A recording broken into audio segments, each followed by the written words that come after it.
It's Monday morning, and you're looking down at two quilted mountains resting on the end of your bed. They bob their peaks up and down whenever you curl your toes. You're taking sips of hot tea between deep, whooping coughs, and on the other side of the wall you can hear your mother's heels clip-clopping in the tiled hallway. She's doing that thing where she frantically stomps back and forth to collect items she's misplaced or forgotten, and she is, in her own words, going to be so late. There's a turn of a handle and a sliding of a latch, both of which would be less vocal with some much-needed WD-40, and suddenly outside noises come rushing into the house. A weed whacker, a garbage truck, and a few song sparrows lay the foundation for your mother's sweet song. "I'm off to work, hun. Stay in bed and drink your tea. Call me if you need me. Love you." The music abruptly ends with a door slam, and there's a moment of complete silence, which is broken by the metallic sounds of a key grinding its teeth into the lock and trying to find the right grooves. A squeaky deadbolt slides over and punches into the plate. Take a deep sigh of relief. Well, you'll cough a couple of times while trying to do so, but appreciate that you are here and they are there. You have the entire morning and afternoon in the comfort of your own room. You've done it. You've escaped at least one dreaded day of middle school. What are you going to do with your time? Everything looks so different right now. The way morning light comes into the window, it creates a high contrast, and within it you can see little floating particles of dust doing a sunrise dance. There's a stillness to your home that could be considered creepy, but you like it. There's something special about it. It's so quiet that you hear the house shifting and creaking as it settles. It's shaking out the cold from last night and stretching in the warmth of the morning sun. What to do, what to do. You could read some more Swamp Thing. You could play some more Final Fantasy V. You could stare out the window. It is really pretty out. It's one of those high saturation kind of days. Frank Sinatra eyes sky over Ava Gardner eyes earth. Little pops of stark white clouds. Some people might be sad about being stuck inside on such a day, but not you. It's nice to simply know that it's nice out. Let's turn on the TV.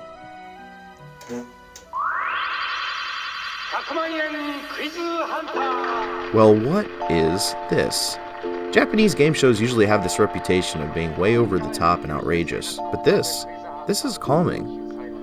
The host is just this sweet old man with a smile on his face that genuinely seems like he wants every one of the contestants to do well.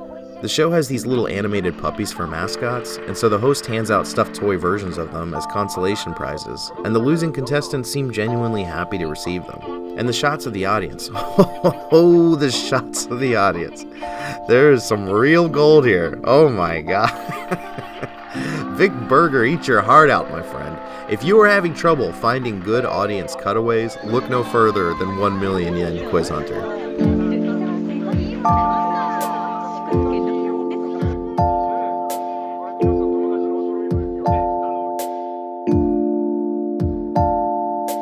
Yakuman Yen Quiz Hunter, or 1 Million Yen Quiz Hunter, is a trivia game that was released for the PlayStation in Japan in December of 1998. It's a licensed game based on a weekday morning game show that aired on TV Asahi between the years of 1981 and 1993, with a brief revival project in 2012. The premise is fairly basic. It's kind of like Jeopardy! There's a board of topics that the players choose from, which prompts a trivia question. If they get it right, they win an amount of money that is represented by an image of something that is of the same value. That's mostly all there is to it, though there's a hidden golden hammer tile they could potentially land on, which I think functions kind of like the double Jeopardy tile. Hunter Chance! In the second half of the game, there's something called Hunter's Chance, which appears to be somewhat of a catchphrase for the host. When this happens, contestants can steal previously won prizes from their competitors. There seems to be a lot of fixation on this grand prize of traveling to Hawaii. At the end of every episode, the winner has a chance to obtain this prize by hitting one of 3 boxes with a hammer. Speaking of which, there's an ongoing hammer motif throughout the whole show. The sweet old man at the helm of 1 Million Yen Quiz Hunter is named Hiroshi Yagyu, not to be confused with this character from Prince of Tennis. Based on many of the comments I've come across online, he's viewed as somewhat of a Japanese Mr. Rogers. People fondly remember this man's smile on television. Warmth and comfort emanated from Yagyu's presence on screen, which was only amplified by his friendly co-hosts, who changed somewhat frequently. Despite them coming and going, Yagyu remained, and so did his kind demeanor. Born in 1937, Hiroshi Yagyu grew up in the naval aviation-centric town of Ami, located in Ibaraki Prefecture. His name is said to be connected to the Yagyu Shinkagi Ryu, known for ancient swordsmanship. As a child, he wanted to be a sailor, which given his surroundings sort of makes sense, though less airborne. 16 years earlier, the Imperial Japanese Navy established the Kasumigaura Navy Air Corps, which was considered to be the best air station in eastern Japan. Ami was also home to the Youth Aviation Squadron, known as Yokaren, which is an abbreviation for Naval Aviator Preparatory Course Trainee. Today, you can visit the Yokaren Peace Memorial Museum in Ami. When he was 12, Hiroshi's family sent him on a trip by himself to the mountain forest village of Oizumi in Yamanashi Prefecture. It was here, amongst a breathtaking collage of trees, waterfalls, springs, and birds, that he became enamored with nature. He wandered these forests for nearly a month before returning home, and this would eventually shape the course of his life. Still wanting to pursue the life of a sailor, Yagyu attended Tokyo Shosen University, now known as Tokyo Keio University, until he came down with an illness that forced him to drop out of school. During that period, he saw the 1955 John Steinbeck film adaptation East of Eden, starring James Dean and directed by Elia Kazan. It was at this pivotal moment that he decided to give up on his seafaring dreams and become an actor. He joined the Hayuza Theater Company and never looked back. He landed his first screen roles in 1960 at the age of 23, and over the course of his life would go on to make countless appearances in theater, film, and television, including his run as the beloved host on 1 Million Yen Quiz Hunter. He also had a long career doing voiceovers for foreign films. He did Japanese voice dubbing for Henry Fonda, Gregory Peck, and for some reason, people really loved him as James Stewart.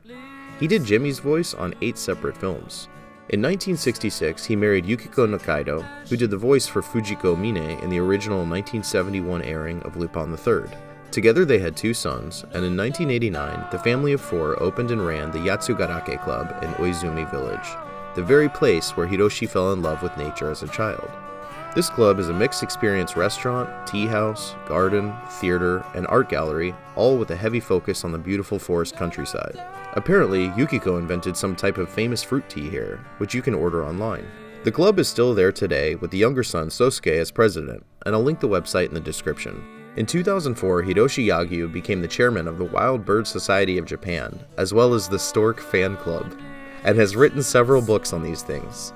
He got quite active as a naturalist and was heavily involved in gardening, which was a passion he shared with his elder son Shingo. Shingo actually hosted a program on NHK from 2000 to 2008 called Shumi no Enge, or Hobby Gardening. Sadly, on May 2nd of 2015, Shingo died of laryngeal cancer at the age of 47, and a funeral was held at the family's club. As if this wasn't enough trauma for Hiroshi to deal with, his wife and best friend, Yukiko, started to display signs of dementia, which is speculated to have been due to the mental shock of losing their son. 1 year after Shingo's passing, Hiroshi Yagyu spent an entire night in the streets looking for his poor wife who had gotten confused and wandered away, only to fall and hit her head. Over the years, Yagyu would continue appearing mostly on television up until 2019 when he gave his last performance in an episode of the daytime television drama Time of Peace Road. Today, Hiroshi is still taking care of Yukiko, and the two make frequent appearances at the Yatsugarake Club, which as I mentioned before, is being run by their younger son Sosuke. The regulars at the club lovingly refer to old Yagyu as Papa-san. He continues his gardening there and claims to have planted over 10,000 trees that come in many flavors. Some of the structures built by Shingo still stand, and the property is awash in the sights and sounds of beautiful birds for Yagyu to observe.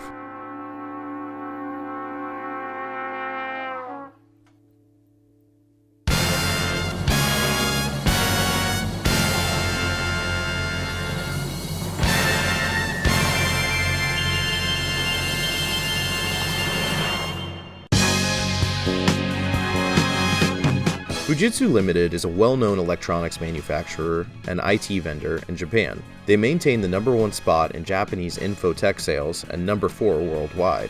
In 1985, Fujitsu established a new branch that specialized in PC software and hardware called FPS, which stood for Fujitsu Pasicon Systems, or Fujitsu Personal Computer Systems. Up until FPS was absorbed into a larger, more lucrative branch in 2004 called Fujitsu Prime Soft Technology, they developed and published a small list of games and electronic toys that I feel deserve a look over. Most of them seem to be video game adaptations of actual trivia game shows released for Macintosh and Windows 95. All of these entries are tagged with MJ Party Presents, which may or may not have something to do with the television licensing, but I'm not sure about that, since I found MJ Party to be credited on software that had nothing to do with television. Perhaps they're a development team within FPS. Whatever the standings actually were, they did a small number of FM Towns and PlayStation titles, as well as a few car screensavers that I would love to find. Additionally, they made 2 toy robots that you could connect to your computer. One was Hello Kitty, and the other was Tachioji-san, or Uncle Touch. インターネットがなものもんじゃ今さら聞けるかわかずに今日もデスクで会になる来てみて触って富士通のお店 This character was somewhat of a mascot for Fujitsu and appeared in the company's commercials between the years of 1994 and 2000. There was even a website called Touch Uncle World that had playable Uncle Touch games, but it shut down in August of 2001. The animator behind this character was Sadao Tsukioka, who, amongst other animation projects, is known for directing the Little Nemo pilot in 1978 and the entire Wolf Boy Ken series between 1963 and 1965. Back to FPS. Among other titles, they did 3 installments of America Udon Ultra Quiz, or Transamerica Ultra Quiz, as well as a screensaver. They made Panicook, Mojia, Panel Quiz Attack 25, National High School Quiz Championship, and on PlayStation they made Prism Court, which was a high school volleyball simulation game. Now, as I've mentioned earlier, 1 Million Yen Quiz Hunter finished airing on TV Asahi in 1993, so I find it strange that FPS released a computer game based on the show 3 years later in 1996. I suppose this might be a testament to the lasting effect that the show had on Japan, or maybe the show was put into heavy syndication at this time and reruns were prominent on multiple channels. I'm not sure. Jump forward 2 years and we finally arrive to the game this episode is apparently supposed to be about, 1 Million Yen Quiz Hunter on the PlayStation. There is another company that seems to be co-credited with the development of this game called ISCO, ISCO, or Intelligent System Corporation, but I can't confirm that, and only one source that isn't directly related to the company cites this. So, as I often unfortunately must resort to saying, I just don't know. Okay, shut up, Dusty, let's play the game.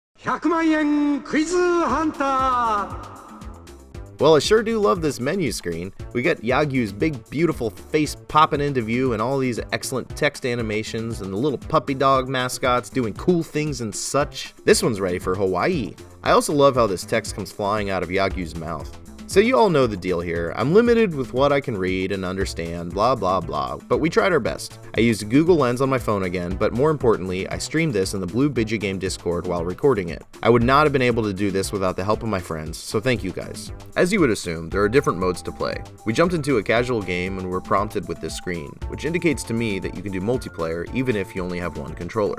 I did find out online that you can use a PlayStation multi-tap with this to play 4-player, so that's cool. You can also choose the positioning of your character during the game, and I'm still trying to fully understand what impact that might actually have. You can either load a previous character with all of your prior winnings and stats, or you can make a new one. So I conjured up that silver jerk from Shogi from Zero, because I knew we were going to lose anyways, and that dude can burn. Ugh. You choose your year and place of birth, your profession, your favorite hobby, and your motto. At the time of playing this, I was not yet born, but I am a critic and I like computers. One thing I've always been known to say is that participating in 1 Million Yen Quiz Hunter has been a dream for me since I was little. We spin 3 roulettes to determine our chunky-headed opponents and let the game begin. Ah yes, of course we have a board here and there's... Yagyu? What's happened to you? Your head is chunk, and where are your shins? Yagyu. I did some reading up on this stylistic choice for Japan's beloved old man game show host, and this seemed to be the primary source of criticism that this otherwise well-received game got. People felt that the Hiroshi Yagyu they knew and loved looked terrifying here. Personally, I kinda like it, but then again, I didn't grow up maintaining the image of this dude as one of comfort. But yeah, all the peoples here are chunkheads. Chunkhead, chunkhead, chunkhead, chunkhead! Chunkhead! Chunkeed! The assistant here is labeled as Harukomi, but I don't see this person credited at any point during the actual show, so I'm wondering if this chunkhead only appeared here in the PlayStation adaptation, but never in the real show.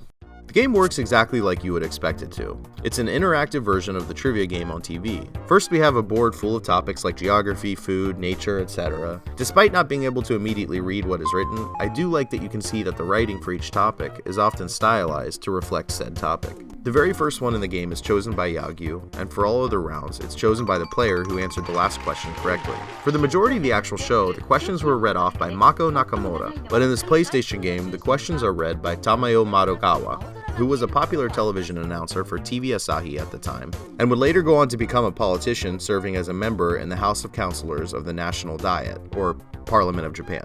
After the question is read, you have the opportunity to hit the bell with your hammer and answer before the other players. I decided to just chance it and guess a random answer, and in a crazy stroke of luck, I got it right. A little later, I got lucky again when I was able to steal from another player because they misspelled an answer that was supposed to be in English.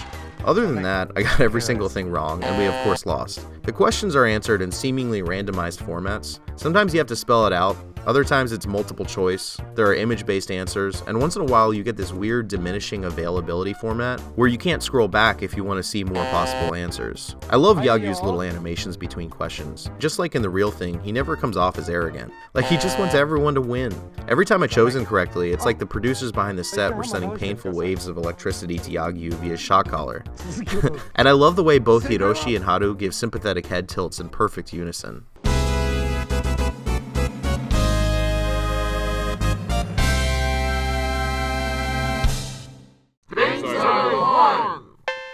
Money!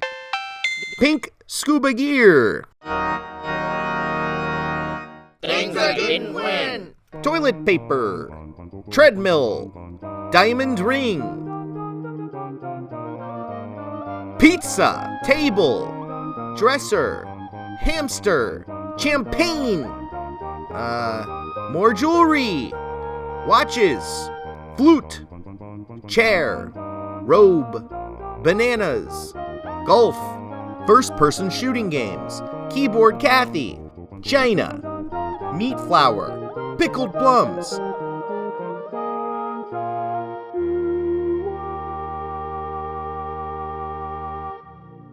There's also a speed mode, which basically just has you firing off the answers and waiting until the end of the round to see how well you did. Well, I did not do.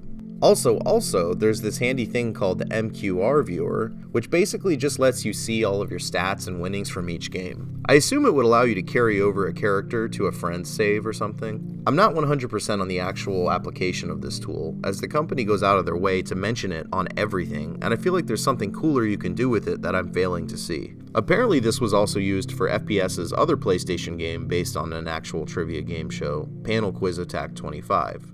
Actually, in the middle of one of the rounds I was playing, they played an ad for this game as if it was part of an episode. So now, my friends and I decided to be real cheap. We decided to save state our way to success just to get a little taste of that winner's pride. I just want to go to Hawaii and swim with the dolphins, and I want the Golden Hammer to get me there. Cue the montage music as I make our big, beautiful BBG blue beads. This smarty pants won't be born until next Christmas Eve in Hokkaido, which is where Ippei Akai is trying to get for his big tech event. Blue Beads traveled from the future with all of the answers, leaving behind a restaurant business and video games. Blue Beads is here to answer all of the questions, but Blue Beads has one question for us. If I participate, can I get the autograph of the master? Who knows, Blue Baby? You gotta pay to play the game! Woo! Look, I have a secret to tell all of you. We won the game, like, by a lot. First question, we got it right. Second question, also got that right. Third question, also got that right. Other questions, we got all of them right. Listen, everyone, we did this fair and square. Nothing weird going on here. And then at the end of the game, we hit exactly the right box that sent us on a beautiful Hawaiian trip to Hawaii. We're the winners, okay? Let's see the results.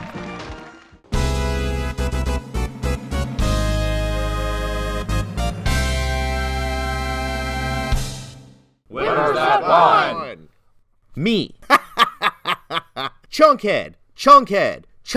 Okay, I'll stop. Sorry. Check out the video for the Hawaiian trip. I love it.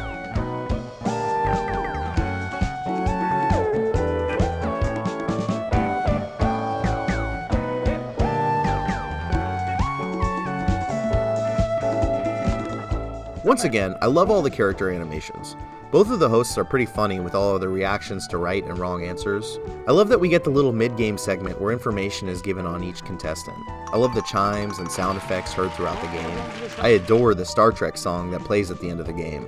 Look, Overall, this is a simple, well-executed PlayStation game based on a trivia game show. I really don't have anything to complain about it. I mean, if you can read the language, this is a definite recommendation on my part. I can just tell that 1 Million Yen Quiz Hunter has a special place in the hearts of the people that grew up with the show. And for that, I can't help but also feel that there is something great about it. I'm highly susceptible to that sort of contagious nostalgia. Play this game if you can. Speaking of which, do you all like PS1 games? Do you all like PS1 inspired content? Well, my friend StarkCrafts is doing some absolutely incredible work on his channel. Just look at these gorgeous models. I've spent hours watching his dreamlike content, and I strongly recommend you give a look as well. Not only does this channel serve as a fantastic virtual art gallery, but most importantly, it's informative. Stark visually guides you by the hand through the process of making each one of these PS1 inspired models. And if you're trying to work in design of any kind, you should really give this stuff a watch. Recently, he made these animated GIFs for the tiers on my Patreon page. Hey, by the way, I have a Patreon page. I'm trying my absolute hardest to get these videos done while keeping them up to the standard that I want to maintain, but I know that I could have them done much faster if I was able to quit my job and make a career out of this. That being said, please consider supporting Blue Bidget Game on Patreon, as it would greatly help the cause. Either way, no pressure, as I love sharing these videos with all of you. Thank you so much to all of my current Patreon supporters. You've shot vinegar into my veins, and I find it difficult to properly show my gratitude. Just thank you so much. Be nice to people. Bye.